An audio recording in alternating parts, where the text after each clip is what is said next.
तो हम लोग आज एक नया चैप्टर के बारे में पढ़ने जा रहे हैं, life process.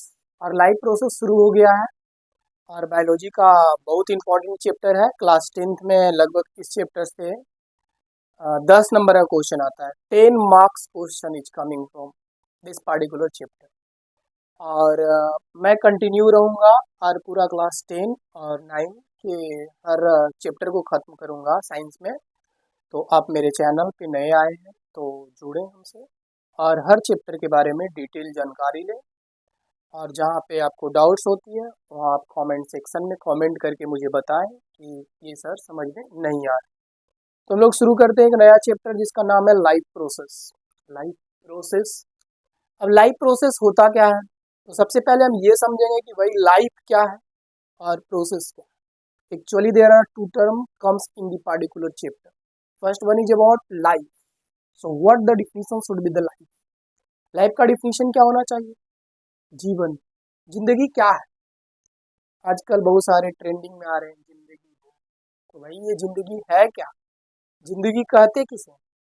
How can you define about the life and what do you know about the life. Life के बारे में आप जानते क्या? अब डिफिनेशन करके देखें। अब मैं बता रहा हूं कि लाइफ कहते हैं किसको। लाइफ मीन्स होता है the whole period from birth to death of a living organisms. So you can write the definition of the life. The whole period from birth to death, मतलब कि जन्म से लेकर के मृत्यु तक की जितनी भी जीवन अवधि होती, जितनी भी अवधि होती है ना, अवधि एक जीवन का, उसी को कहा जाता है लाइफ। और फिर क्या बोल सकते हैं, प्रोसेस क्या है? तो process means the action which is done regularly और the action over action, that's called process. मतलब कि अब लाइफ प्रोसेस क्या होगा, तो कुछ ऐसे काम जिंदगी का कुछ ऐसा काम जिसमें कि हम जो सिर्फ और सिर्फ जीने के लिए किया जाता है। अब बोलेगा कि सर जीने के लिए क्या करना है, तो जीने के लिए ये कोई जरूरी नहीं कि पढ़ना भी। तो जीने के लिए क्या क्या करना जरूरी? तो जीने के लिए घूमना जरूरी नहीं। अब जीने के लिए ये नहीं बोलना कि सर कमाना भी जरूरी है, अर्निंग नहीं। जीने के लिए हमें सिर्फ और सिर्फ 4 प्रोसेस ही चाहिए। So there are only 4 process that we have to do for the surviving। मतलब कि जीने के लिए जो प्रोसेस चाहिए हमारे लाइफ में, उसी को कहा जाता है लाइफ प्रोसेस। अब कौन कौन सी प्रोसेस हमें जीने के लिए चाहिए, अगर वो प्रोसेस नहीं करेगा तो मतलब कि इस दुनिया में कोई लिविंग ऑर्गेनिज्म जिंदा ही नहीं रह सकता है। तो कौन कौन सी ऐसी प्रोसेस है जिसको करना बहुत अनिवार्य है, अगर आप ना करें तो you can't live in this survive in this living world. तो बताओ कौन कौन सा प्रोसेस है, अगर वो नहीं करेंगे तो हम लोग जिंदा ही नहीं। वीडियो पॉज करके आप बताइए, कमेंट सेक्शन में आप कमेंट में आप अपना बता सकते हैं कि कौन कौन सी प्रोसेस है। तो मैं बता देता हूँ, मैं कमेंट भी चेक करूंगा कौन कौन सी प्रोसेस है, आप लोग क्या सही जवाब दिए। तो फर्स्ट प्रोसेस जो होता है वो है न्यूट्रिशन, यानी कि taking the nutrients from the food और फ्रॉम द डाइट। मतलब कि हमें न्यूट्रिएंट्स लेना बहुत जरूरी है। अगर हम न्यूट्रिएंट्स ना लें फूड से तो हम लोग जिंदा ना नहीं है। यानी कि जिंदा रहने के लिए एक काम जरूरी है, एक प्रोसेस जरूरी है जिसका नाम है न्यूट्रिएशन। न्यूट्रिएशन मीन्स होता है taking the nutrients from the food. Food से न्यूट्रिएंट्स प्राप्त करने की प्रोसेस को न्यूट्रिएशन कहा जाता है। पता है इस दुनिया में कोई ऐसा मशीन नहीं बना है जो न्यूट्रिएंट्स को बाहर निकाल सकता है फूड से। जैसे कि हम लोग जो भी खाते हैं ना, हम लोग चावल खाते हैं तो हम हमारे बॉडी को चावल की जरूरत नहीं है। हमारा बॉडी में ऐसा नहीं कि वो सेल के पास चावल पहुंचे। हम लोग दाल खाते हैं, हमारा बॉडी दाल को डायरेक्ट यूटिलाइज नहीं कर सकता। Our body does not utilise directly the pulses rice. या फिर कोई भी चीज आप खा लें, चाहे फ्रूट्स खा लें या फिर वेजिटेबल खा लें, हमारा बॉडी वो यूटिलाइज ही वो डायरेक्ट यूटिलाइज ही नहीं कर सकता, उसका यूज ही नहीं कर सकता। तो भाई हमारा बॉडी में एक मशीन होता है, और उस मशीन का मेन पर्पस क्या है? तो मेन पर्पस है, अब जैसे कि रोटी, ब्रेड, ब्रेड में क्या पाया जाता है? तो ब्रेड एक एनर्जी गिविंग फूड है, तो उसमें कार्बोहाइड्रेट पाया जाता है जो कि न्यूट्रिएंट्स है। और हमारा बॉडी एक ऐसे सिस्टम तैयार किए हुए हैं कि ब्रेड से कार्बोहाइड्रेट को निकाल लेगा और अ, बाकी सारे मटेरियल्स को वेस्ट प्रोडक्ट के रूप में हमारे बॉडी से बाहर निकाल देगा। यानी कि हमारे बॉडी में एक ऐसा मशीन है जो कि कार्बोहाइड्रेट को निकाल सकता है। हमारा बॉडी में एक ऐसा मशीन है जो कि प्रोटीन को निकाल सकता है दाल से। दाल में प्रोटीन पाया जाता है ना, लेकिन प्रोटीन जो है हमारा बॉडी का मशीन ही निकाल सकता है, और उस मशीन का नाम पता है क्या? Digestive system. हम न्यूट्रिशन के बारे में डिटेल में पढ़ेंगे।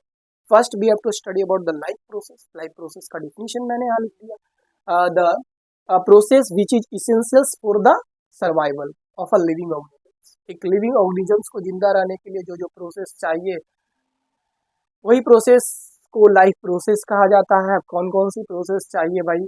तो पहला आपका हो गया, अभी मैं बताया, न्यूट्रिशन। तो फर्स्ट वन इज,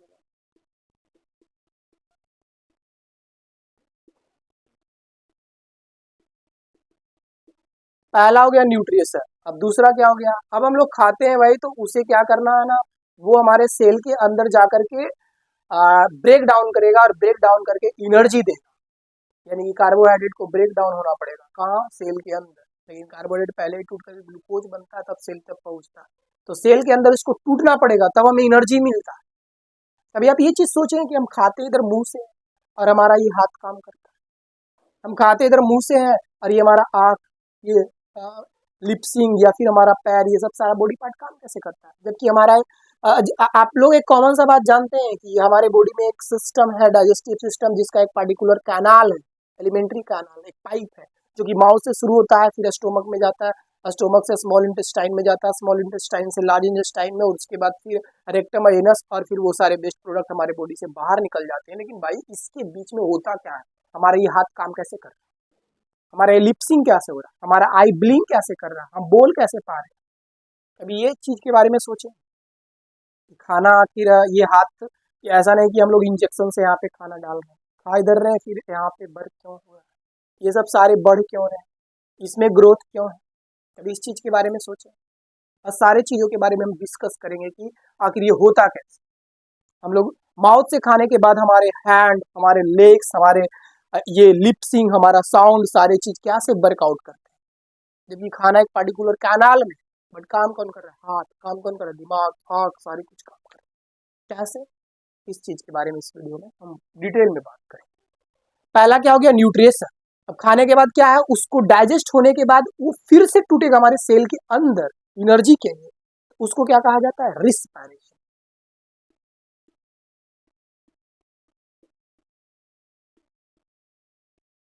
तो पहला हो गया न्यूट्रिशन, दूसरा ब्रेक डाउन करना, तीसरा ये वाला खाना जो हमारे स्टोमक में खाना है, ये डाइजेस्ट होकर के हमारे हर छोटे छोटे सेल तक जाए।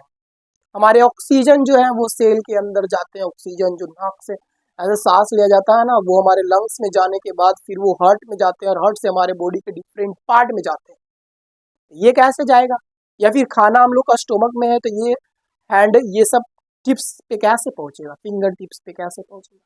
तो इस प्रोसेस को कहा जाता है, जाने वाले प्रोसेस को कहा जाता है, स्टोमक के स्मॉल इंटेस्टाइन से यहाँ तक ढो के ले जाने की प्रोसेस को कहा जाता है circulation.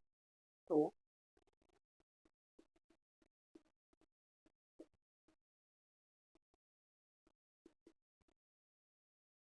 so they all these are the very essential process for being a survivor। Survive करने के लिए ये सब काम बहुत जरूरी है। अगर ये सब काम नहीं होगा तो आप सर्वाइव ही नहीं कर पाए। यानी कि सर्कुलेशन भी जरूरी है, तो न्यूट्रिशन भी जरूरी है, तो रिस्पायरेशन भी जरूरी है। So all these process are very essential for the survival. समझ रहे हैं? अब क्या है कि हम लोग जो खाएंगे हमारे स्टोमक में ही रह जाए, हमारे बॉडी के अंदर ही रह जाए। तो आप बताइए कि हमारा बॉडी इतना, मतलब कि टोटल 60-70 साल, 100 साल का प्रोडक्ट बॉडी के अंदर रह पाएगा? बेस्ट प्रोडक्ट रह पाएगा उतना? तो हमारे बॉडी में वो सब प्रोडक्ट बाहर भी निकलना चाहिए जो हमारे बॉडी यूज नहीं कर पाता है, जो बच जाता है। हम लोग घर से वो प्रोडक्ट को बाहर निकाल देते हैं जो हमारे यूजफुल का चीज नहीं। मतलब जैसे कि हो गया किचन हाउस में, देख रहे हैं किचन में क्या है कि भाई जो यूज नहीं कर रहे हैं उसको घर से बाहर निकाल फेंकते हैं बाहर। तो हमारे बॉडी में भी ऐसा सिस्टम को तैयार किया गया है, जिसकी जरूरत ना होती है उस चीज को बॉडी से बाहर निकाल दिया है। और उस सिस्टम को पता है क्या कहा जाता है? Circulatory system, sorry excretory system. Excretory system का काम क्या? Excretory product, the waste product, the removal of the waste product, a system which help in the removal of waste product. उस सिस्टम को क्या कहा जाता है? Excretory system. और प्रोसेस को क्या कहा जाएगा? हमें तो प्रोसेस जानना है। तो प्रोसेस क्या होगा? Excretion, excretion, the removal of waste substance from our body.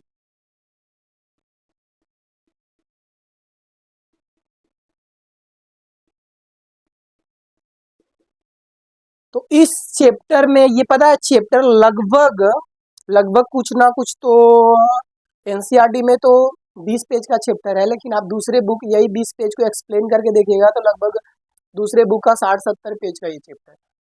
और ये 60 पेज में मात्र ये 4 टॉपिक ही पढ़ना। First one is about the nutrition. आखिर न्यूट्रिशन होता क्या है, कैसे न्यूट्रिशन होता है, अलग अलग ऑर्गेनिजम्स।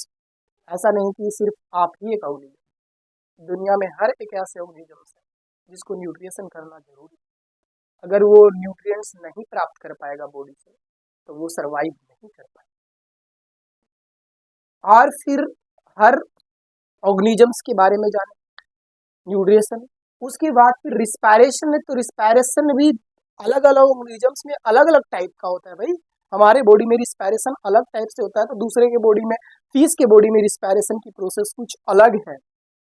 फिर क्या है ना कि और जैसे हो गया आपका वो इंसेक्ट के बॉडी में रिस्पायरेशन अलग होता है। फिर क्या है, प्लांट में रिस्पायरेशन अलग से होता है। सबके बॉडी में अलग अलग टाइप से रिस्पायरेशन होता है। उसके बाद फिर क्या है, सर्कुलेशन। हमारे बॉडी में सर्कुलेट करने के लिए हार्ट हार्ट हार्ट क्या है ना, तो हार्ट के बारे में मैं बताऊंगा। तो हमारे बॉडी में हार्ट जो है वो सर्कुलेट करते हैं ब्लड को। तो हमारे हार्ट में 4 चैम्बर होते हैं, लेकिन और ऐसे बहुत सारे ऑर्गेनिजम्स हैं जिसके हार्ट में 2 ही चैम्बर, 3 चैम्बर भी होने वाले हैं। किसी किसी तो कुछ ऐसे ऑर्गेनिजम्स हैं जिसके पास 2-3 हार्ट भी होते हैं। मतलब इस दुनिया में कोई चीज असंभव नहीं, हर चीज संभव। जिस चीज का आप कल्पना कर सकते हैं वो पॉसिबल है, इसीलिए आप कल्पना कर पा रहे हैं। उसके बाद फिर क्या है, एक्सक्रिएशन। एक्सक्रिएशन यानी कि हमारे बॉडी में अलग प्रोसेस से एक्सक्रिएशन होता होगा, तो इंसेक्ट के बॉडी में अलग प्रोसेस से होता होगा। तो प्लांट के बॉडी में भी बेस्ट प्रोडक्ट जो बनते हैं उस वो भी बाहर बॉडी से निकलते हैं, तो वो भी अलग टाइप से होते हैं। So there are the different process of excretion in the different organism. There are the different process of nutrition in the different organism. There are the different process of respiration in the different organism. तो मैं आशा करता हूँ कि nutrition, उसके बाद फिर respiration, circulation और excretion के बारे में डिटेल्ड में मैं इस पर्टिकुलर चैप्टर में मैं डिटेल में पढ़ाऊँगा। तो आप अगर मेरे चैनल पे नए हैं तो आप हमसे जुड़े और चैनल को सब्सक्राइब करके बेल आइकन को जरूर दबाएं, ताकि आपको हर एक नया नोटिफिकेशन आएगा। होली खत्म हो गई, नाउ आई एम, क्या उसको बोलते हैं, continue on this particular channel. So you should have to just connect with me for the more information of this। सिर्फ यही चैप्टर नहीं, मैं हर चैप्टर को डिटेल में पढ़ाने वाला। So thank you for watching video.